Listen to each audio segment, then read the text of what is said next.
Hay tragedias que sacuden a una ciudad hasta sus cimientos, y los almerienses aún se estremecen al pensar en el derrumbe del edificio Azorín. Ocurrió justo aquí. Fue terrible e inesperado, como si una fuerza descomunal golpeara a los pilares. Ocurrió el 15 de septiembre de 1970. A las 2:15 de la tarde de ese 15 de septiembre del año 70, como un castillo de naipes, el edificio, 10 plantas, 72 viviendas, cae sobre sí mismo, levantando una polvareda que la gente no sabía lo que era. Pues yo era muy pequeñita, pero como fue algo terrible, tengo momentos que lo recuerdo, sobre todo los gritos de mi madre, porque mi madre gritaba pensando que era una bomba.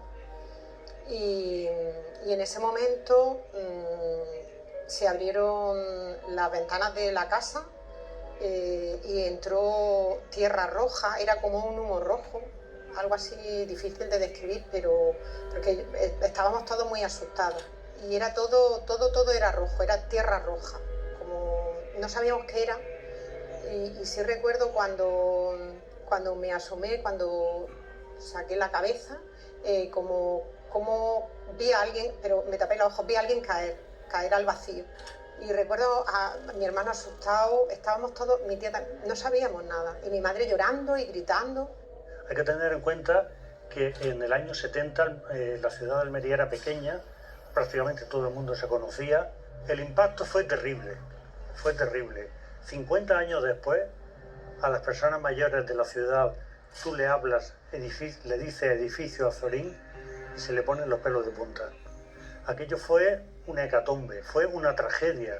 Sí, es verdad que tengo un compañero que en ese momento tenía 11 años, compañero de trabajo. Él me contó su experiencia personal.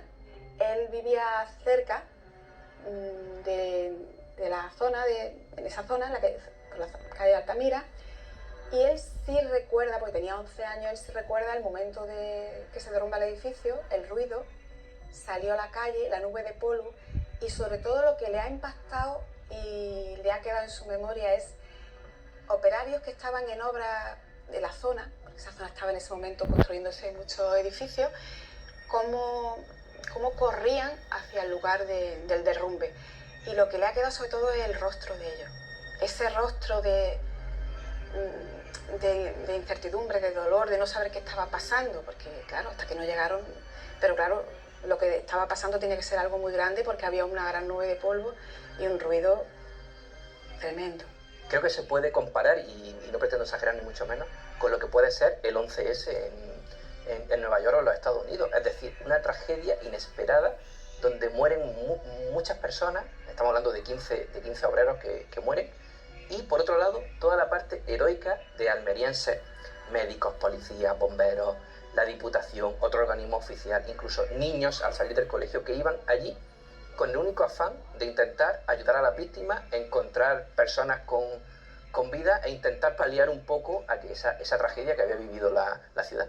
Hubo un héroe cuyo trabajo médico saltó a muchas publicaciones nacionales. Un doctor de Almería, especialista en traumatología, con un bombero y con un albañil que ayudó a rescatar a un obrero que estaba atrapado, tenía la pierna atrapada con una columna. Este doctor se metió en un túnel que hicieron los bomberos hasta llegar bajo miles de toneladas de escombros a operar a ese obrero que estaba atrapado. En ese lugar tan inhóspito, en ese lugar tan terrible, con cadáveres alrededor, le pudo amputar la pierna y sacarlo.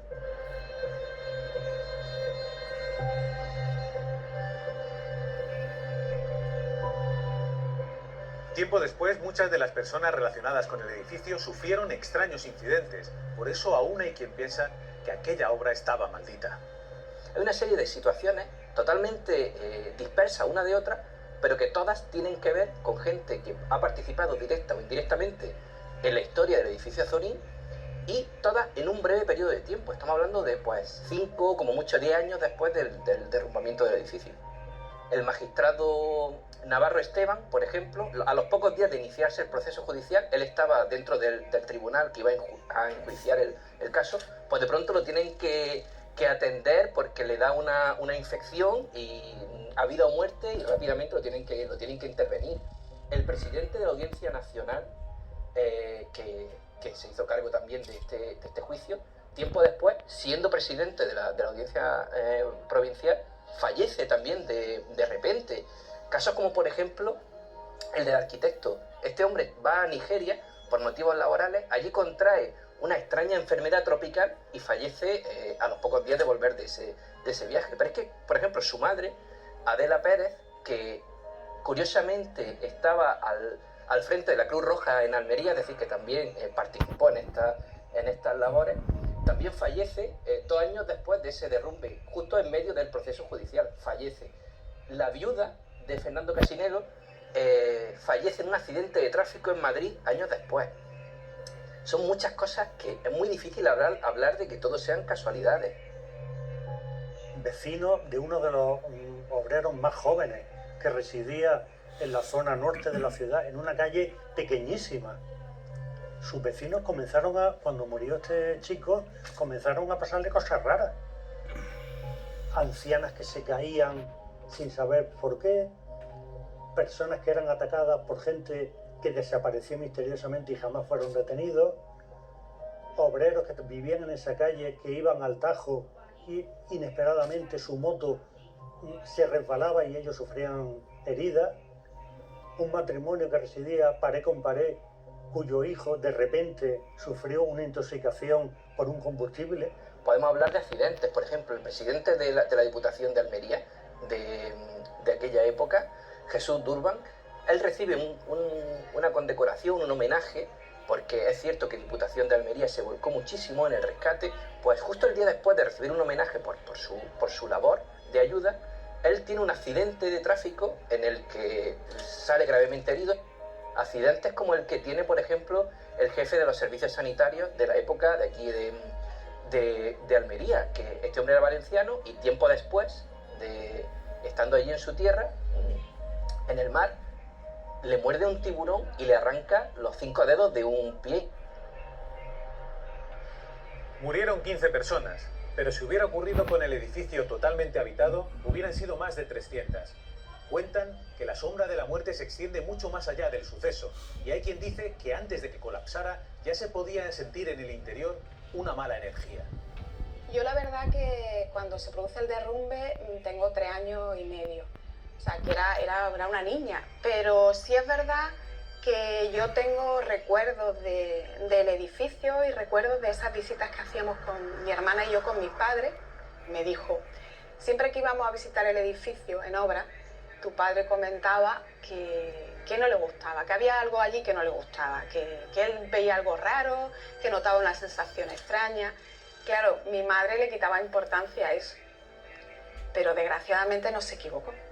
Es evidente que hay cosas extrañas antes y después ocurrieron, y hay testimonios de personas que tenían ya reservado una casa allí y decían que veían cosas raras, que no sabían, que aquello no les sonaba bien, que aquello había misterio, y terminaron por no comprar la casa. Como si hubiera un aura, un halo de mala suerte que se cierne sobre las personas o muchas de las personas que han intervenido en todo esto.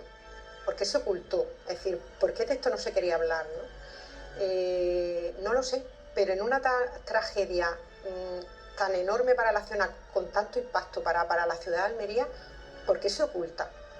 No lo sé.